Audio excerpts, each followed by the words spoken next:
Bonjour, moi c'est Octave, je suis professeur de français, j'enseigne le français au degré terminal. Je voudrais juste venir vous présenter certaines difficultés qui reviennent souvent aux apprenants concernant l'emploi des pronoms relatifs.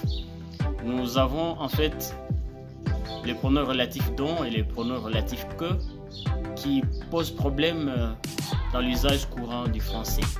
Voilà, dans cette vidéo, je vais vous présenter de manière la plus simple comment utiliser que et dont dans différentes phrases. Mais sachez que quand on utilise les pronoms relatifs, on l'utilise dans une phrase qui est complexe.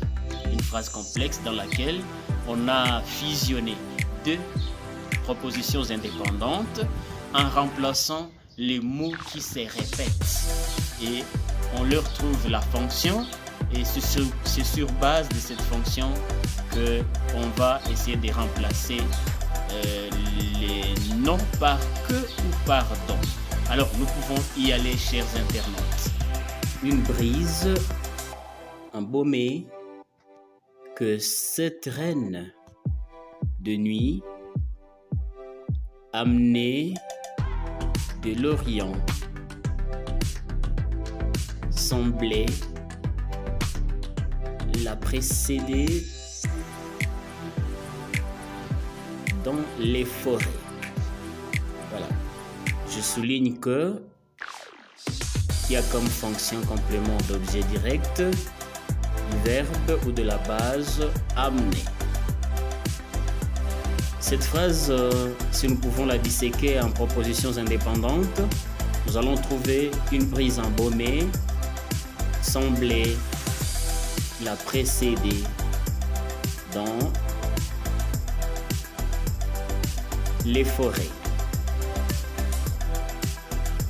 Cette reine de nuit amenait de l'Orient une brise embaumée. Alors ici le mot répété c'est embaumé que je souligne et dont je trouve la fonction du complément d'objet direct.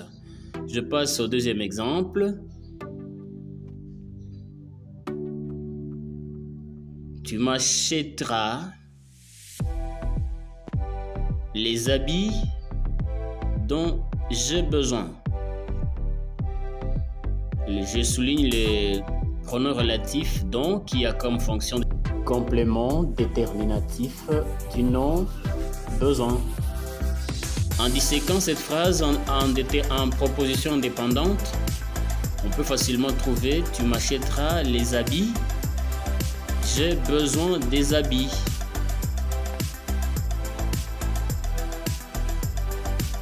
Les mots répétés, c'est les habits partout, alors je supprime des habits dont la fonction est complément déterminatif du nom que j'ai remplacé au départ par dont. La troisième phrase. Le père dont je parle m'est arrivé hier. En disséquant cette phrase composée en propositions indépendantes, je trouve le père m'est arrivé hier. Également, je parle du père. Les mots répétés, c'est père, je le souligne. Je lui trouve la fonction du complément d'objet indirect que j'ai remplacé par dont. Voilà la façon dont vous allez procéder pour essayer de remplacer les mots par les pronoms relatifs dont ou que. De manière synthétique, que va vous aider à remplacer un mot qui a comme fonction complément d'objet direct. Et dont va vous aider à remplacer un nom qui a comme fonction grammaticale complément déterminatif du nom ou alors complément d'objet indirect. Si vous avez aimé la vidéo, abonnez-vous à la chaîne, activez la cloche des notifications. Merci, bye.